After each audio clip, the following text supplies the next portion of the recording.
आखिरकार भारत ने टी20 की तीसरी मैच की जंग जीत ली। पहले मैच के बारे में मैंने आपको बताया, आपने न्यूज़पेपर के माध्यम से भी देखा होगा। दूसरे मैच के बारे में भी बताया कि किस तरह भारत विपरीत परिस्थितियों में हार गया। तीसरा मैच जो बहुत ही रोमांचकारी होने की संभावना बन रही थी, ऐसा ही हुआ भी। कमाल का मैच हुआ। मनोरंजन की बात करें तो 100% मनोरंजन कहा जा सकता है। हम हिंदुस्तानी मैच जब देखते हैं तो 100% अपनी टीम को जीतते हुए देखना चाहते हैं, मगर अगर इसे हम खेल की भावना से देखें तो पूरा मनोरंजन, लाजवाब खेल। अफ्रीका की प्रशंसा करना होगी और हिंदुस्तान की प्रशंसा भी करना होगी।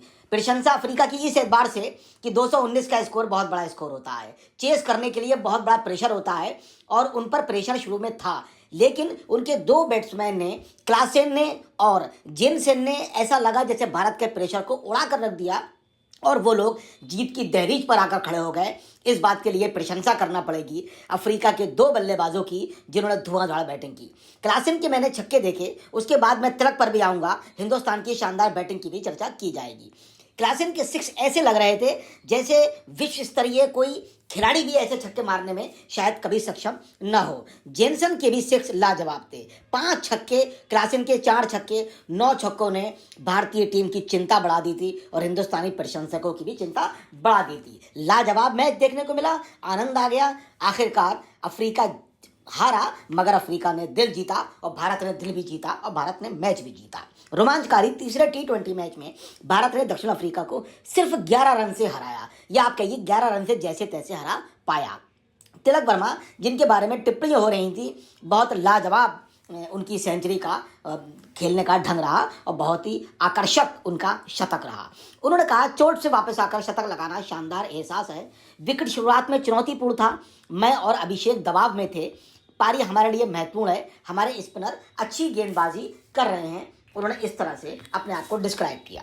भारतीय टीम ने सेंचुरियन में हुए तीसरे टी20 मैच में दक्षिण अफ्रीका को 11 रन से हराकर 4 मैचों की सीरीज में 2-1 से अजय बढ़त बना ली। बुधवार को हुए मैच में भारत ने पहले बल्लेबाजी करते हुए तिलक वर्मा के शतक और अभिषेक शर्मा के शतक के दम पर 219 रनों का पहाड़ खड़ा कर दिया। टी20 में ये पहाड़ ही कहलाता है, क्योंकि 10 रन से ज़्यादा का एवरेज आमतौर पर टी20 में पड़ने लगा है। मुझे ध्यान है, जब टी20 मैच शुरू हुए थे तो दुनिया के नामी गिरामी खिलाड़ियों ने कहा था कि गेंदबाजों के लिए टी20 कब्रगाह साबित होंगे। वाकई कब्रगाह साबित हुए, लेकिन एवरेज अनुपात के हिसाब से मैनेज हो जाएगा कि टी20 में अच्छा खिलाड़ी जो 10 से कम का एवरेज देगा वो अच्छा बॉलर कहलाएगा और जो ज़्यादा एवरेज देगा वही पटेल कहलाएगा। भारतीय टीम ने सेंचुरियन में हुए टी20 मैच में दक्षिण अफ्रीका को 11 रन से हराकर 2 की सीरीज में आगे चले गए।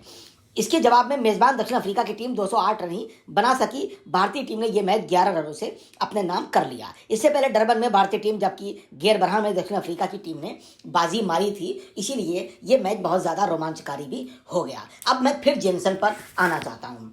जेनसन ने ऐसा रोमांच पैदा कर दिया, Africa allrounder Marco Jansen. Match के अंत में बल्ले से जो छक्के और चौकों की बरसात की तो आनंद ही आनंद आ गया। जेनसन ने केवल 16 गेंदों में 4 चौके और 5 छक्कों के दम पर अर्धशतक जड़कर लक्ष्य से पिछड़ रही दक्षिण अफ्रीका टीम को लक्ष्य के मुहाने पर लाकर खड़ा कर दिया और भारतीय टीम को पसीने से सराबोर भी कर दिया। 5 भारतीय खिलाड़ियों ने व्यक्तिगत शतक 2024 में लगाया। ये एक वर्ष में संयुक्त रूप से सर्वाधिक है। पिछले वर्ष भी भारतीय खिलाड़ियों ने यही कारनामा किया था कि उसके बाद जब मैच चल रहा था तो मैच के बीच में कीट पतंगों ने भी 20 मिनट तक मैदान पर खेलने की जरूरत की और खिलाड़ियों को वापस जाना पड़ा और कीट पतंगों ने मैदान पर कब्जा कर लिया और ग्राउंड उनका हो गया और वो टी20 खेल रहे थे, क्योंकि 20 मिनट तक ही वो खेल को बाधित कर पाए।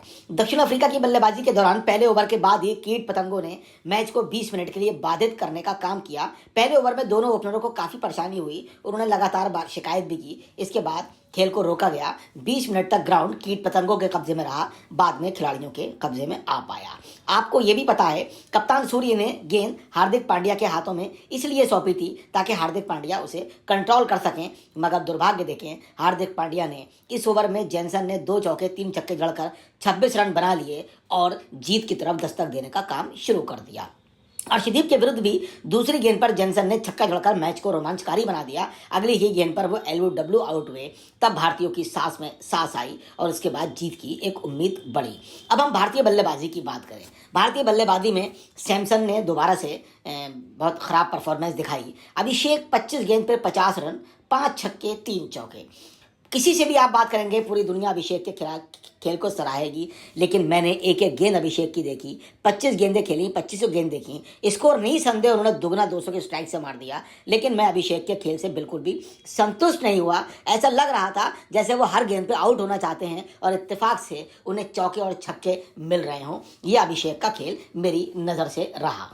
तिलक का जो खेल था 56 गेंदों में 107 रन, 7 छक्के 8 चौके, अतुलनीय पारी थी और इस पारी के दम पे ही भारत ने जीत की एक नींव भी रखी। सूर्या फिर 1 रन पे आउट हो गए। हार्दिक छोटा स्कोर 18 रन, रिंकू 13 गेंदों पर 8 रन, रमनदीप 6 गेंदों पर 15 रन, एक छक्का मार दिया इसलिए उनका स्कोर बढ़ गया। तिलक ने जो सेंचुरी की उसमें 107 रन तक बनाकर उनका बल्ला खामोश हुआ। T20 क्रिकेट में तिलक वर्मा का यह पहला शतक है। अपनी इस शतक की पारी में तिलक ने 8 चौके और 6 छक्के भी लगाए। 22 वर्ष के तिलक वर्मा T20 अंतर्राष्ट्रीय शीर्ष टीम के विरुद्ध शतक ठोकने वाले सबसे युवा खिलाड़ी भी बन गए। उन्होंने 22 वर्ष 5 दिन की आयु में शतक ठोककर एक नया कारनामा और खूबसूरत रिकॉर्ड भी बना दिया। 22 साल 5 दिन की आयु में, और उनका ये रिकॉर्ड अच्छा है और मन को भाने वाला रिकॉर्ड है।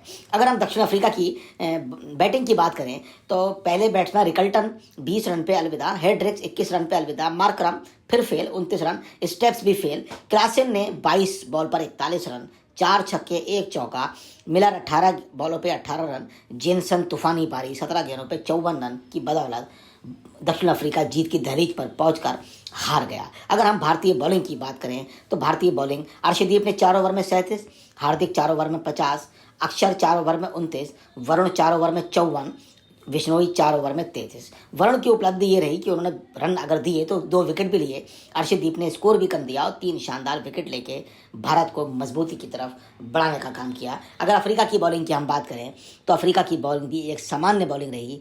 2-2 विकेट सिमेलैन और महाराज ने लिए और लगभग सबका ठीक ठाक स्कोर रहा। फिलहाल भारत को बहुत बहुत बधाई, लाजवाब जीत, और दक्षिण अफ्रीका को भी बधाई, आप मैच हारे मगर दिल जीता और अच्छा लगा। अब चौथा T20 मैच अफ्रीका में होगा, वो अगर इंडिया जीतता है तो सीरीज जीत की हो जाएगी, और अगर नहीं जीत पाता है तो ऐसा हम नहीं चाहेंगे। हमारी दुआ है कि इंडिया इस मैच को जीते और निश्चित तौर पे जीतेगा जो परफॉर्मेंस दिखाई है। लेकिन इतने बड़े स्कोर को दक्षिण अफ्रीका यहाँ तक चेस करने के लिए पहुँच गया, ये एक संकेत है उनकी ताकतवर बैटिंग का। तो भारत को इस बारे में भी रणनीति बनाना होगी। जय हिंद, जय Bharat, thank you very much.